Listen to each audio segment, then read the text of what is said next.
Welcome to another episode of Unguarded, an open and honest conversation about relationships, about life, in every season. My name is Joe, one of the hosts of this podcast, along with this incredible woman here. Yes, and I'm Beck, and it's going to be a great day. It's going to be a great day. It's already been a great day here in sunny Los Angeles. Yes. I had 3 open houses at school that saw today, so a lot of conversations. With me as an introvert, I love those times. I love social events with parents. So you did last night. I was going to say, I went to the school function last night, so it was a tag team. And then I went this morning, and that's what you do as mom and dad, as husband and wife, is you tag team. Yeah. You know? And so even today, thought maybe that could be a fun conversation to have, talking about the tag team of parenting. Yes. You know, and raising a family. In our context in Los Angeles, in your context, it could be in Tokyo, it could be in Auckland, it could be in Des Moines, Iowa, But yeah, we thought it'd be really cool to take some time and talk about what it's been like for us raising a family, because we were raising a big family. We are indeed. You know what's crazy though? We're raising a big family, and everybody's always looks at us like, you're insane, you're wild. 6 kids. Sorry. 4 kids. 4 kids, 6 of you guys. Feels like 6 kids sometimes. And then it was like, there's no way. Nobody can do that. And you know what I'm finding more and more? So many more people are having 4 kids. Really? We started a trend. Yeah. I call it the 6-pack now. So every time I see a friend that goes from like 2 kids to 3, I'm like, oh, here it comes. That 4th kid is on the way. And then they announce that pregnancy. Like we had dear friends of ours, Rafa and Nicole. Yes, that's true. Shout out, right? Incredible friends in Austin. And they just announced they're having their 4th kid. And I've got numerous other friends, the same thing. And yeah, we're part of the 6-pack. That's pretty cool. Right? Well, I went to this function last night, and I keep having to meet like new parents because now we have our 4th child going into school next year. And school, I mean, they're 2, right? Pre-K. Preschool, daycare, But they're calling it school for a 2-year-old, yes. And then I had to tell this story. I don't even have to tell it. Someone else is like, oh my gosh, have you met Beck? Yeah, she has 4 kids. And they're like, you have 4 kids? It feels, they all then start like circling me. What? 4 kids? What are you thinking? I'm like, I just feel like I'm an animal in a zoo, and they're staring at me like I'm just like this weird person. I'm like, yeah, I have 4. I don't know what to say. I really wanted a girl. This is true for the people that may not know, right? Yeah, we had 3 boys. Yeah. And how old are they? 9, 7, and 4. Yeah. And then finally we got our girl at the end. Finally. Yeah. She was worth it though. She was. They said it couldn't be done. Yeah, that's true. They said, watch this. I think obviously it's all God. It really is a miracle because we kept saying we're done after 2. Yeah. Guess we're just 2 boys, because we were 1 boy, 1 girl, out the game. That's what we were going to do. We had 2 boys. Then we had the 3rd boy. So we're definitely done with 3. Yeah, you actually wrote me a card saying thank you for completing our family. Yeah. A subtle hint that we're done. Yep. And then she burned the card in our fireplace, apparently. But then we had a 4. But I think, we said no matter what, before we found out it was a girl, we're done with 4. Even at 4th boy, we're for out. sure. But I think God knew that we were lying to ourselves. And I think he knew if I don't give them a girl now, they're going to end up with 12 boys. And so let me help them out. And so, yes, now our family is definitely complete. It's definitely complete. I write you a card every day. Saying thank you for completing. Thanking you, yes, for completing our family. But it is the joy of our lives. Yeah. So what do you love about our family? What do you about being a mom, raising kids, like from 1 to 2 to 3 to 4? Maybe we go backwards a little bit and kind of start the conversation of us deciding, okay, what does it look like for us to have a family? That's true. Well, I do remember, I just want to have this one thought that when we realized that we're having 3 and then we were realizing we're having 4, the thought did cross my mind, like we may not be invited to places because it's so many people. For sure. Yeah. And then now that we have 4 kids, we're just like, oh, this is who we are, and this is the crew. And when you invite us, the whole crew comes. Whole crew comes, yeah. And it's actually like a really fun. We cool can't thing. make a reservation at Din Tai Fung. No, that's true. We literally have exceeded their maximum. That's so. really funny. Yeah, there's. It's really sad that we can't get it. Which is, by the way, Din Tai Fung best dumplings in the world. Yeah. And we've got bougie kids who at love 3 them. years old, for their birthday dinner, they want $125 dumplings. So like, cool. Yeah, that's what we're doing. Yeah. But yes, we have a big crew. Big squad. I remember like we had been married for 2 years. Yep. And we went and did like a Thanksgiving like situation with a couple of friends. That's true. Yep. And then by the end of the couple 3 couples, right? Yeah. There's 6 of us. There's 6 of us, yeah. Yep. 3 including us. So at the end of the couple of days, we're like, oh, we should think about kids. Like, when should we have kids? And so we decided, oh, let's have kids together. That will be fun. And Like deciding. like at least the first one we should. Yeah, not all, just to clarify, not all kids together. I know in a previous episode we talked about polyamorous relationships.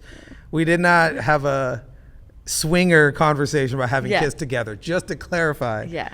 But deciding in our own monogamous relationships to maybe start having kids, correct? Yes. Just clarifying for the people. I think that's a good Yes. clarification.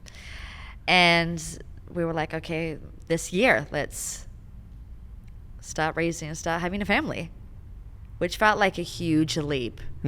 But then at the same time, because other people maybe were doing it, we're like, maybe it's not going to be as scary. But I remember like kind of being like, oh yeah, we said we were going to go start having kids, but didn't really take it seriously. It wasn't until our best friends, Carlos and Sati, came to us. We were actually here at Mosaic when they told us that they were pregnant. that they were pregnant. Well, Baxter, you jumped. You jumped from this incredible Thanksgiving trip. It was like a marker.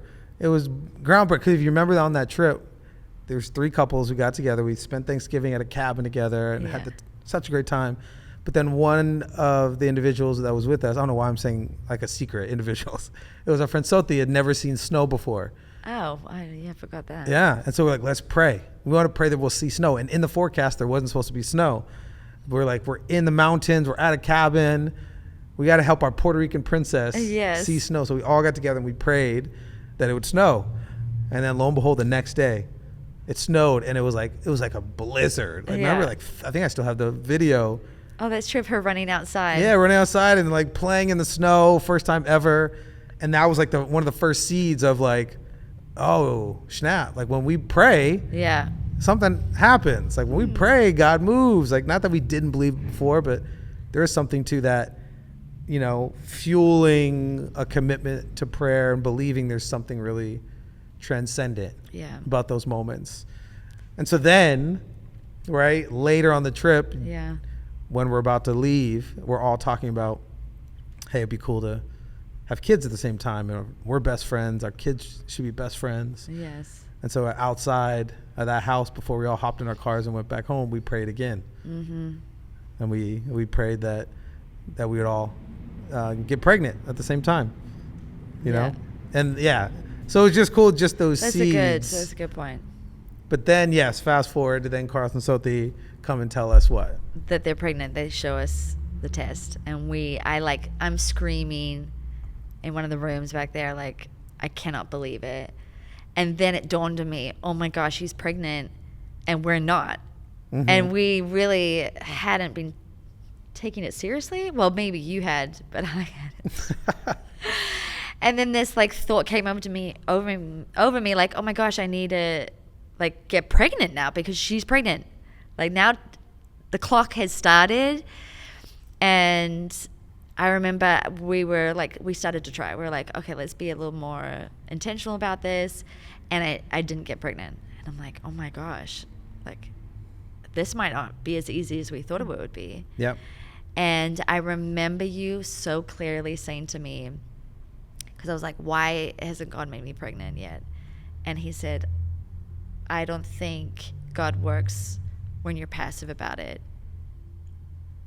If you really, like, do you really want him to move?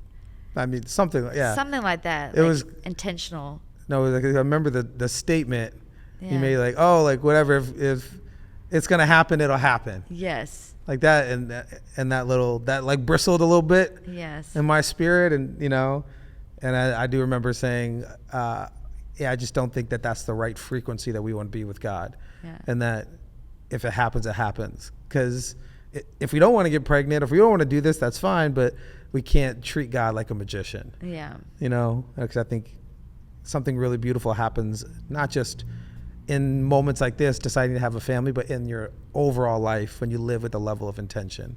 Yes. And I feel like we weren't living with intention in that space. Like our desire and praying asked that God would help us get pregnant and have a child wasn't being matched by the intention that we were setting. Yes. And I think that was mostly on my end. We're in this together. We are, but it was a good moment. I was like, snap, like that's a good point. Do I really, really want this? Am I asking God to move in this way? And I was being a little bit hands off. And so I remember us praying that night for the first time, like by ourselves, like, okay, we're praying God that you would bless us with a baby. And then like a month later or less, I guess we got pregnant. Something like that, yeah. Because I think our kids are 6 weeks apart. 6 weeks apart, yeah. So it really did feel like a miracle that we got pregnant. Yeah, and the fact that all that group of friends that got together in the cabin, all three of us got pregnant within the span of 6 weeks. Yes. The kids are, it's like the oldest, one was born, and then 3 weeks later one was born, and then 3 weeks later the next was born. So yes.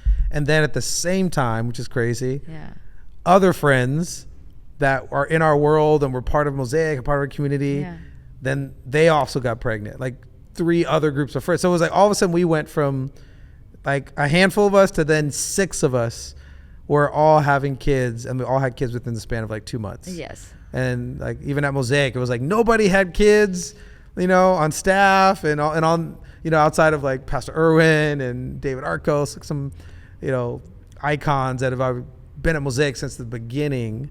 But that next wave had kind of something was in the water, missed, and then we started a wave of children like bananas. But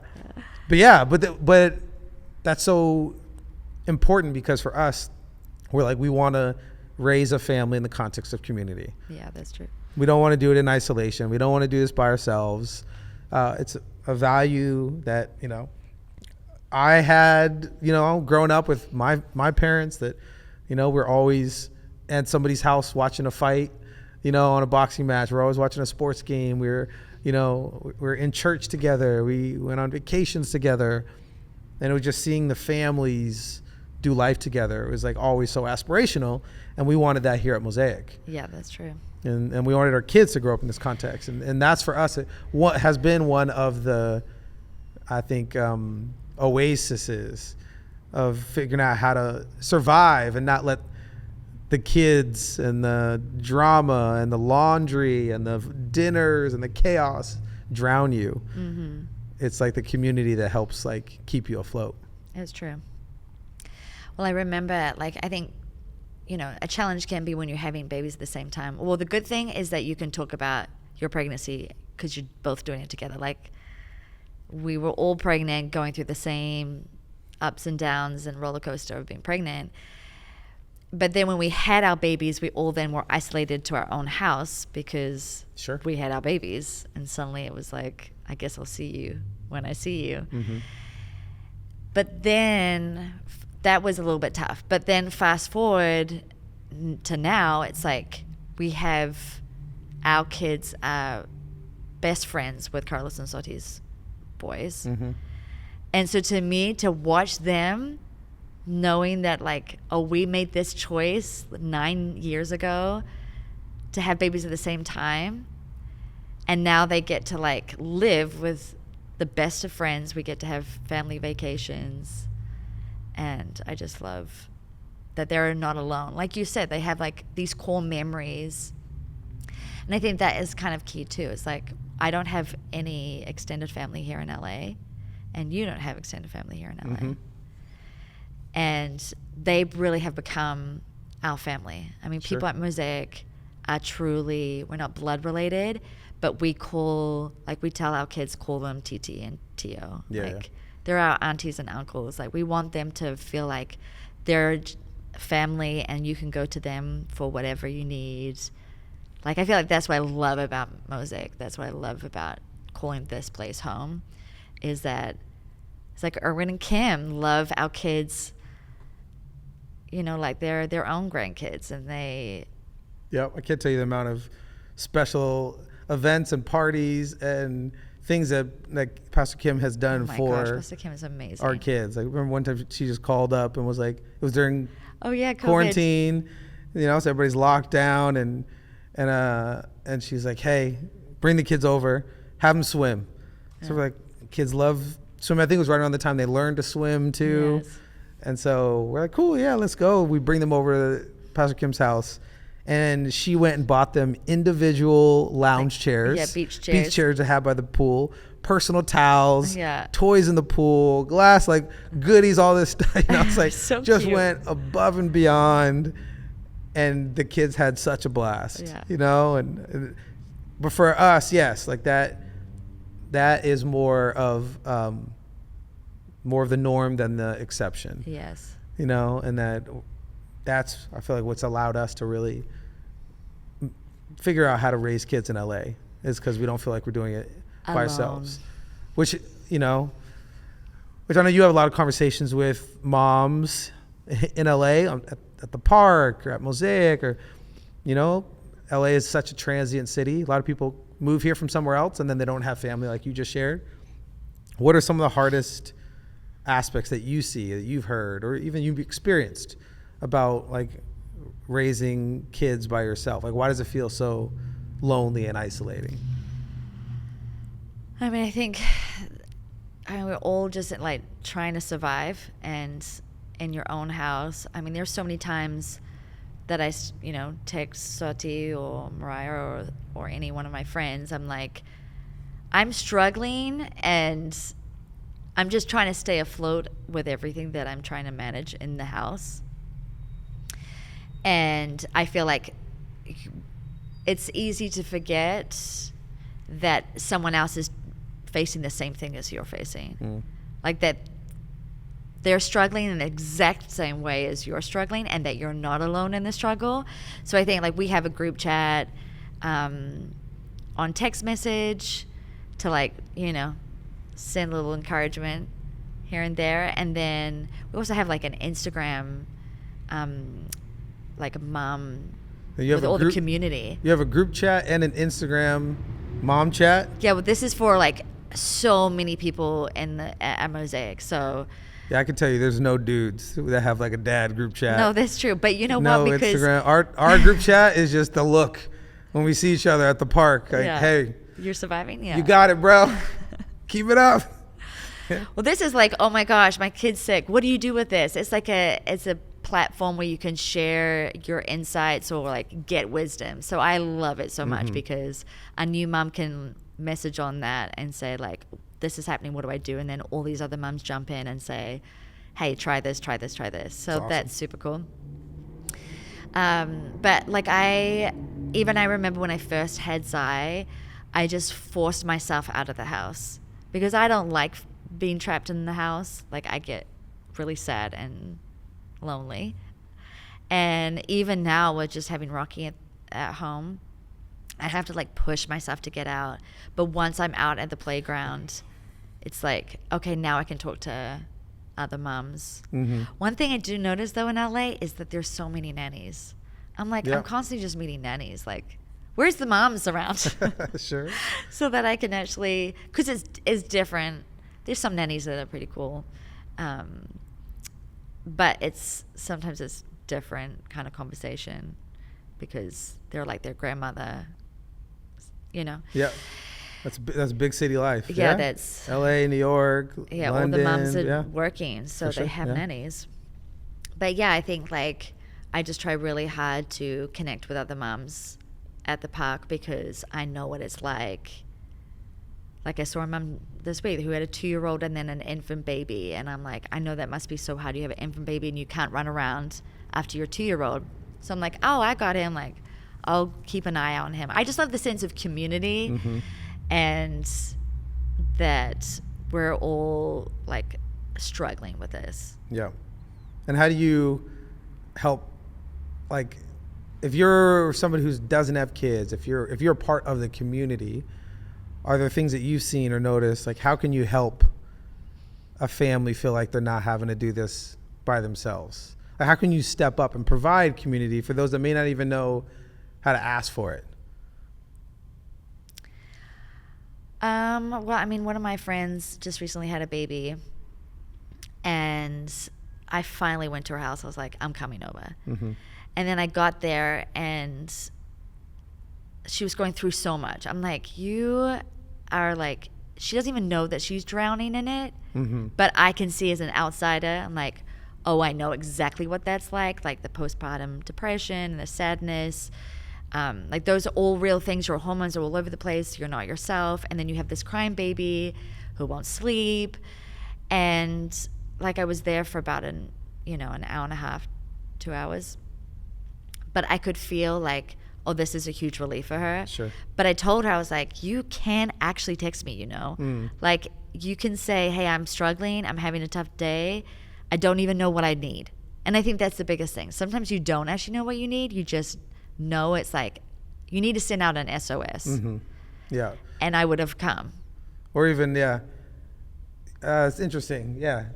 Thinking like how you send out the SOS without, or how do you receive the SOS without it, being overt. It makes me think of that one time you flew to Australia with the kids by yourself. Yes. Was it 2? We had 2 at the time? Yeah.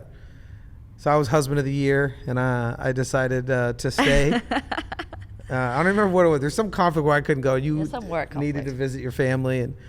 And so, yeah, I remember you flew all the way to Australia. So 16-hour flight by yourself, two kids under the age of probably 3. 2. No. Three. Oh, yes. One was 3, one was 1. Yep. You're right. And then, have like a nightmare situation on the plane.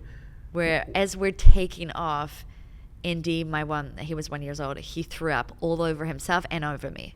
Like completely drenched me in throw up. And I had... And you didn't have like... Change of clothes and the carry-on. It was underneath, right, in your check-in. But before that, you were talking about how a woman came up to you, saw you were traveling by yourself. A young woman came up and said like, oh, hey, you're by yourself? And I was like, yeah. She's like, oh, okay, well, just so you know, like, I'm going to be sitting over there if you need anything. And I was like, oh, great. And then I got thrown up on and I was miserable. So I stood up. The lights had gone down because it was like sleep time.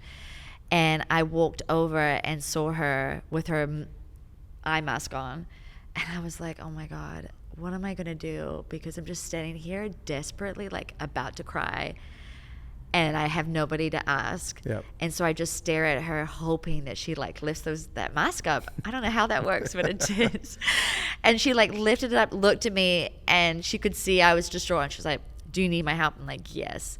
She comes over. This girl was an angel. She had change of clothes. She's like, you can take it. Here's some sweatpants. I mean, do you still have the sweatpants? No, but they were the softest sweatpants. And I'm like, where did they go? But that was a 14-hour flight that I would have had to been wet and smelling of throw up. Like that would have been disgusting. So that was like a little angel. But I see where I think there's that combination of it's really hard to ask for help. But at the same time, when you come to a place of desperation, you just have to. Like, I think that was one thing that I remember when I first had kids. I was like, people always say like, oh, it's so hard to ask for help. I'm like, but when you come to a place where you have nothing else, you kind of just have to let it go and go, I need help. Yeah. Like, I'm struggling. I do think it's sometimes hard to say, like, sometimes you're like, well, who do I text to say I need help? Sure. And I'm not quite sure how I pushed myself to do that, but I think I would try to set up coffee meets too, to be like, can we meet for coffee? And then hopefully, just have some company. Really, I think that's the biggest thing. And I think a huge aspect too, even as you're talking about and describing this, is helping people identify how to ask for help. Maybe it's how to ask for help, but then also how to offer help, right? Because if maybe that woman doesn't come up to you early in the flight. Yeah, I would never have known that she would have been willing Then it's a flight of 200 people trying to figure out who is help worthy, right?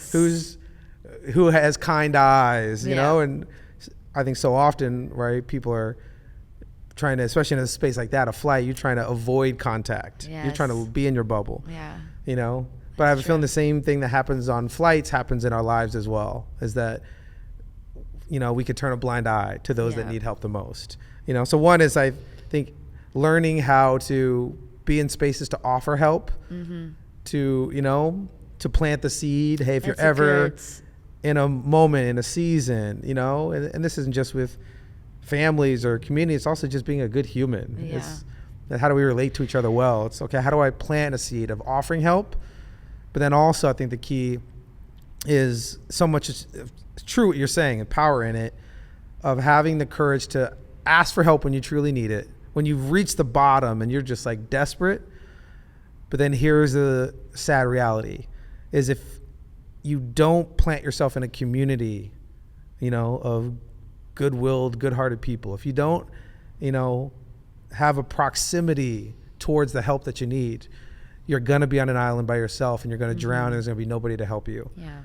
And that's why it's important to have a circle. Yes. It's important to expand your circle. It's important to be in community, right? That's why church for us is a lifeblood. It's not just a thing we do because it's a job. Yeah. It's not just a choice we've made because it's an obligation. No, it's an intentional decision to plant ourselves in the context of people, because we know we're going to need people and people are going to need us. Yeah, that's so true.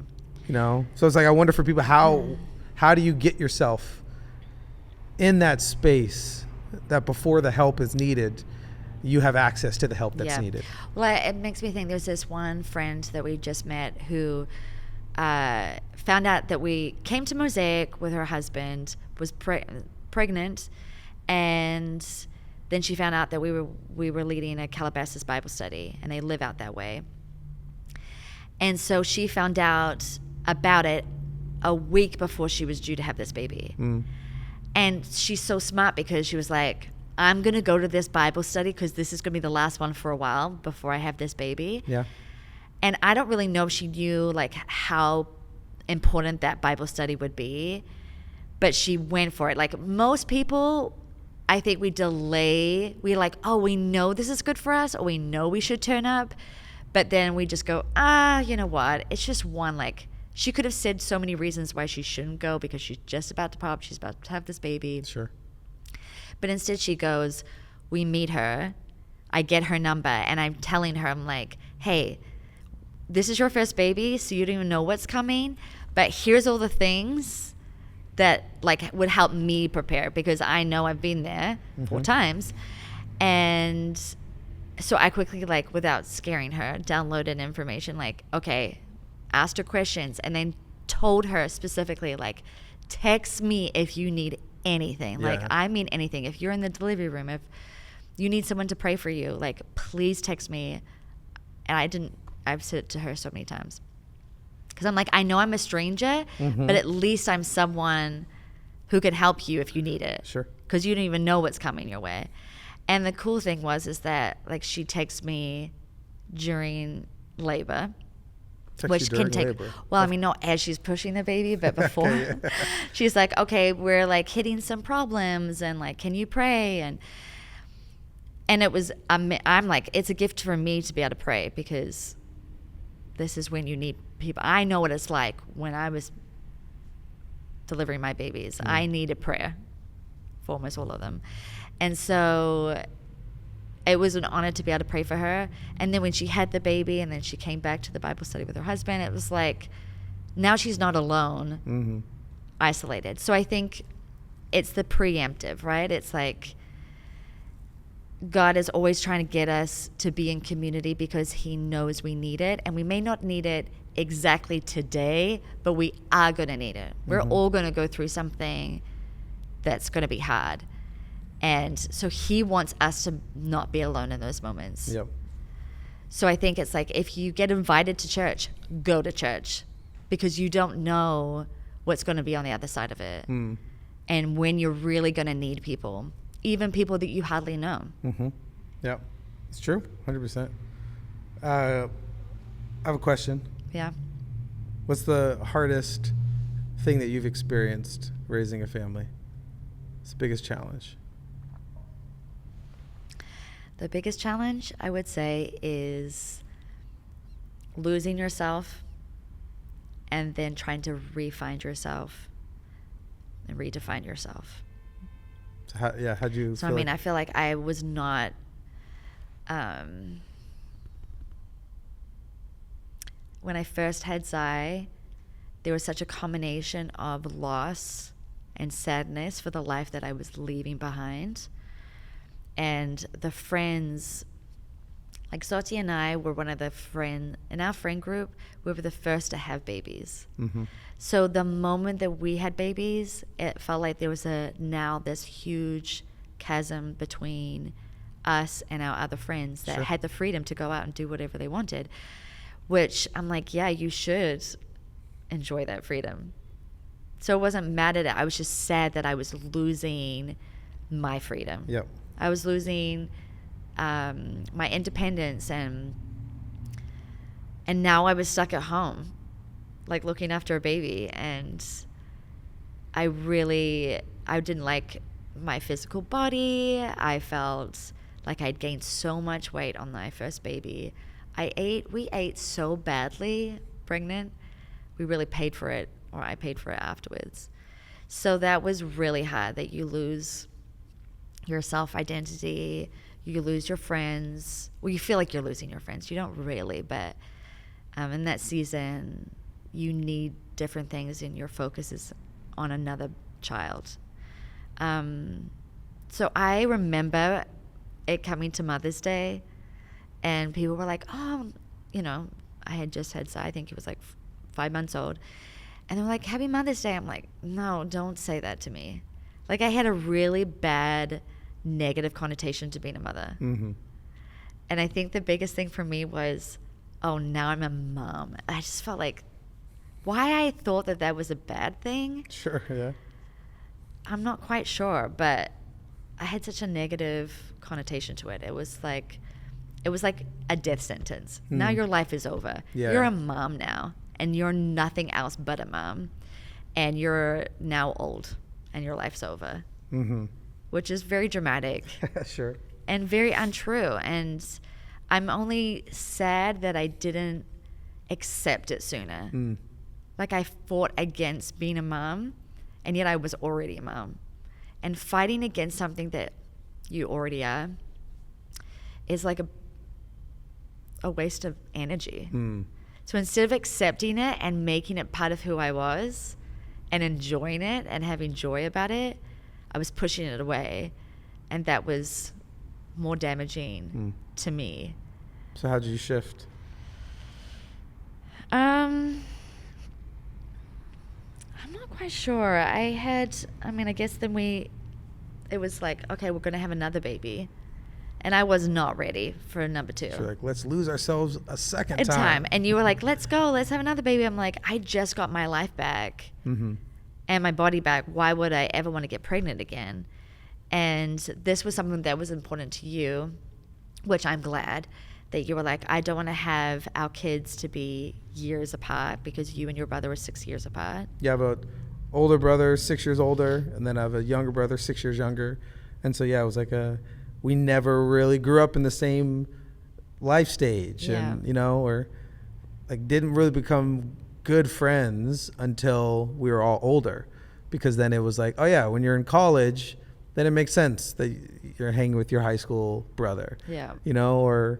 Or when when we started having kids, and then my older brother has kids, we're similar life stage now, But yeah, growing up, it was always, there was no real big dramas. It's just, I was like, oh, it would have been cool to like go to the same school. Yes. You know, and be in each other's world. So yeah, that was a value that I longed for. It wasn't my decision solely. We had to make that choice together, but we did want to have our kids relatively close in age. Yeah, and I could see that was going to be something that would pay off later. Mm-hmm. So I think that was the hard thing. It was like, once you have one, the train started now, and I realized I can't just jump off the train. Like, we're going. For sure. And then You're driving the train, so that's criminal negligence. If if you jump off the train, yeah. So then I think that was like, okay, I had to accept, okay, I do want this. I do want them to be close in age. I do want them to have each other. And I'm going to have to make the sacrifice now, even though I don't feel ready. Mm. But I think that's with parenting. You don't ever feel ready.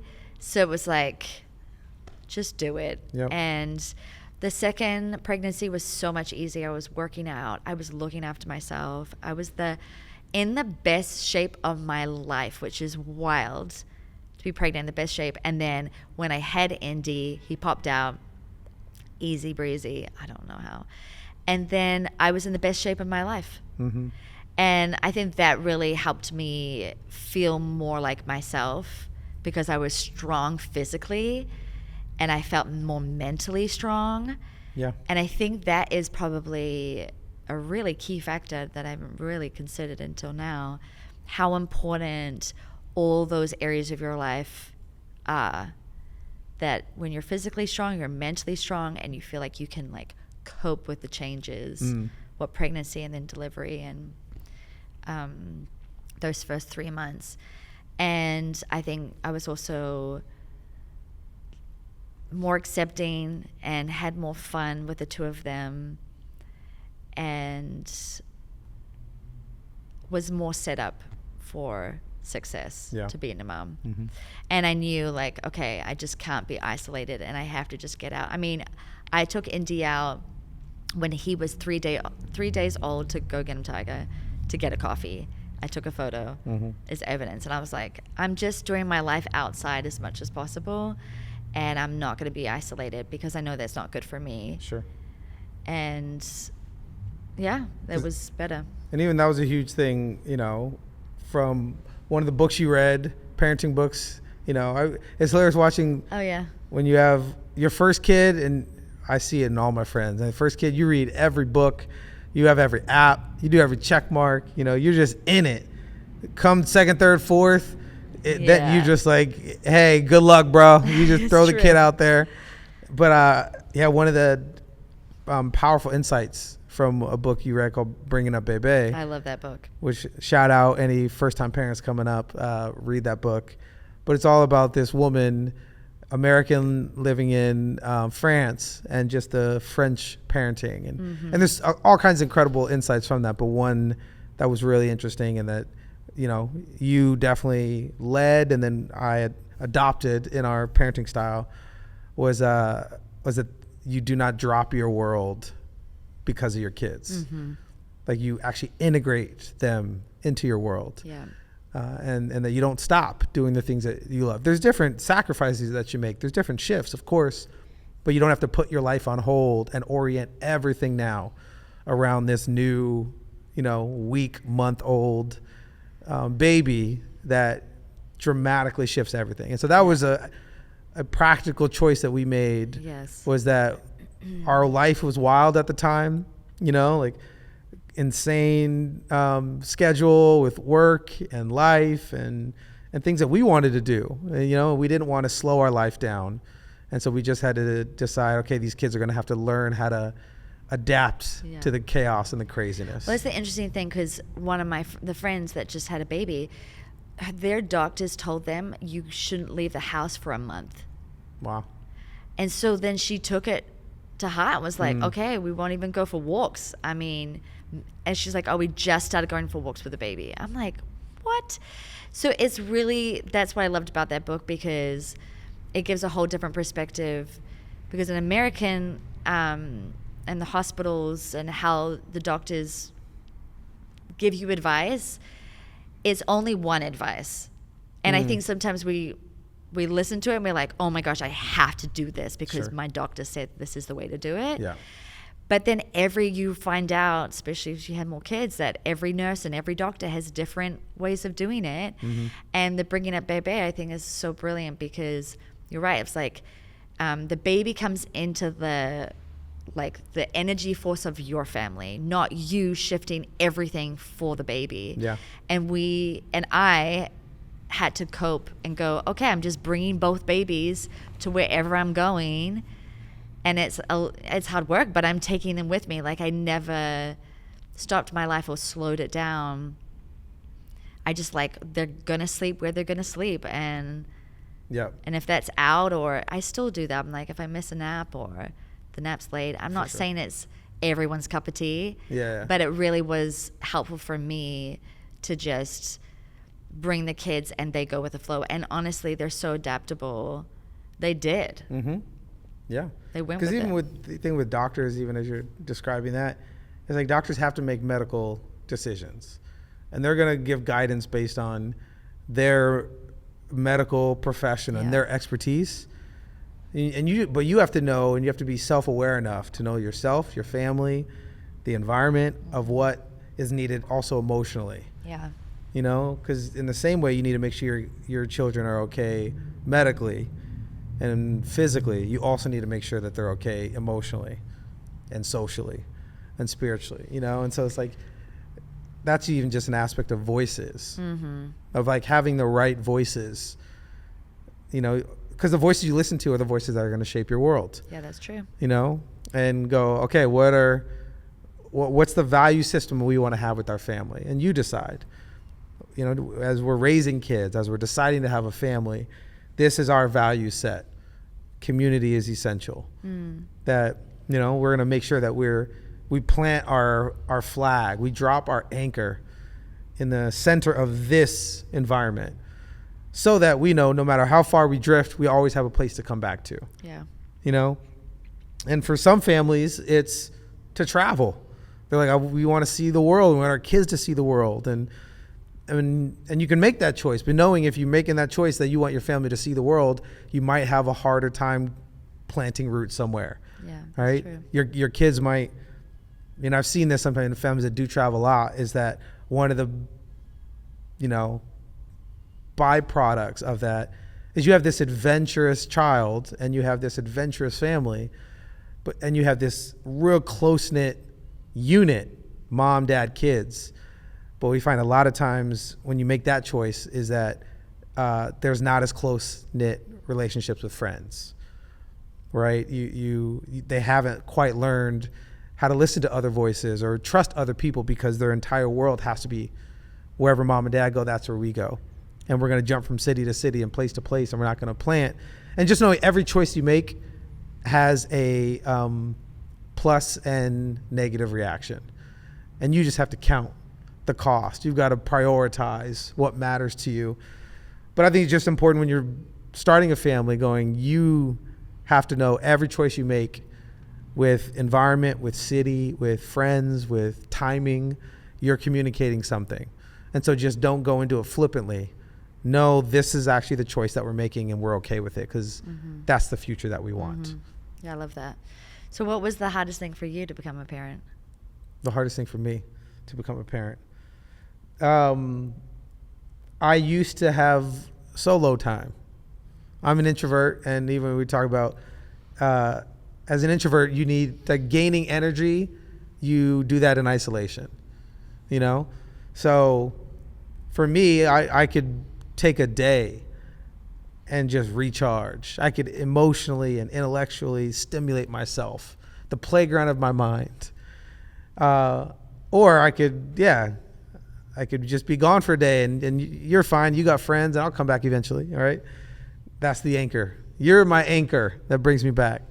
But when you have kids and as an introvert, you have to sacrifice the preferential recharging times. You got to find other ways. And so before, it could have been going to watch a football game for hours with friends, or it could be, or even a season going golfing. During COVID, I had a golf a season and a crave, and I bought clubs, and I was going with friends at least once a week. We were in it, like trying to be good at golf. And then you just start doing the math of 4 hours minimum gone at a time. Yeah. And you were so kind and gracious, because then you're like, hey, get out the house for your own emotional sanity. True.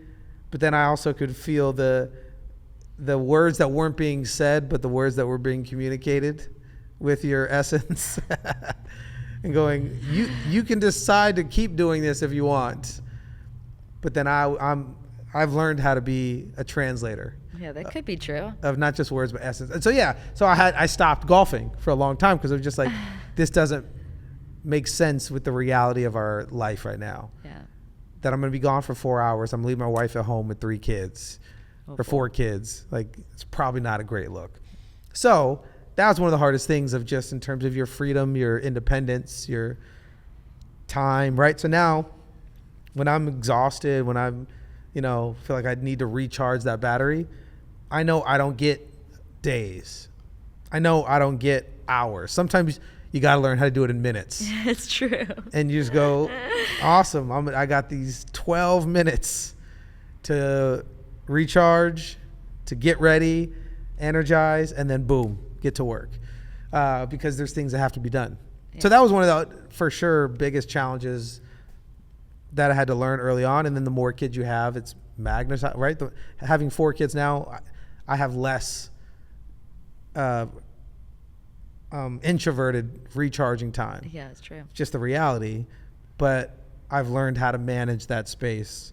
And then you fill it where you find other things to energize you, right? So that's the time with watching my kids play soccer in the backyard and see them like come to life, seeing Rocky learn how to, following what her brothers do, and then like mimicking, and then finding her own voice. Like, those things energize me in the same way that alone time at a coffee shop used to. And so it shifts and it molds.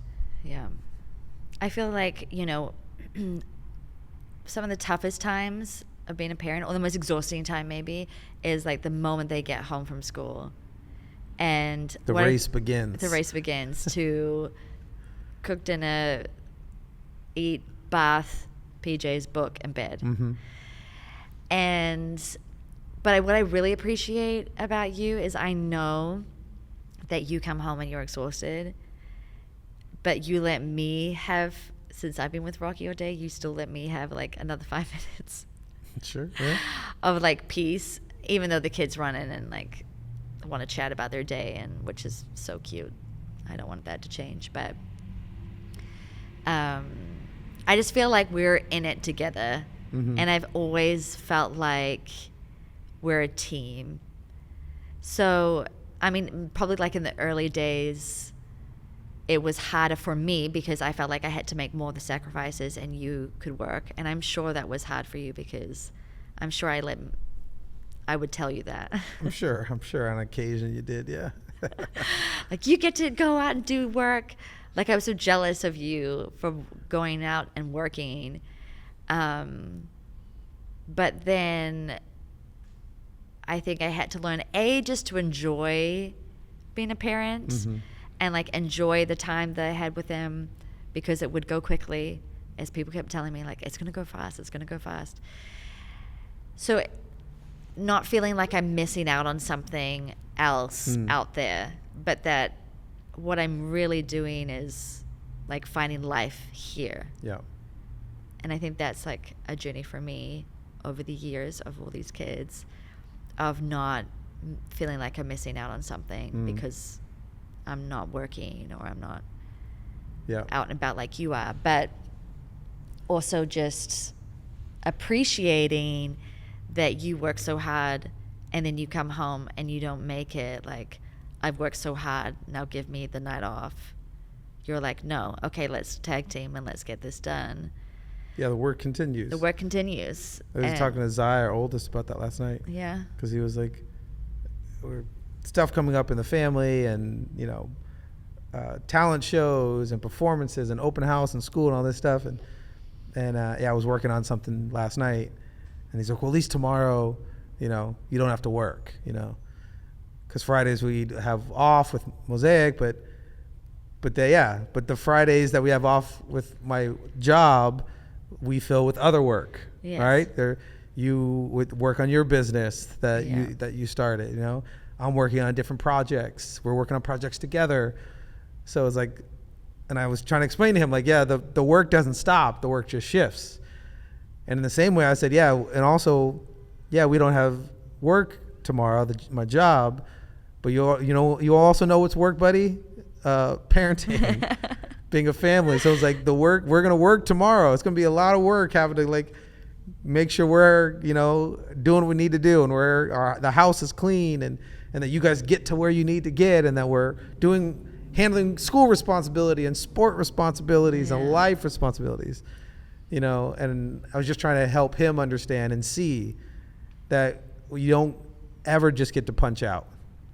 You don't ever just get to clock out, and not if you want your family to thrive. Yes. Not if you want to thrive. Is that you're always on the clock, and you just have to decide what you bring to your job, to your work, to that season. And whether, because what a tragedy that your job gets your full attention and effort, and your house gets the lesser version of you.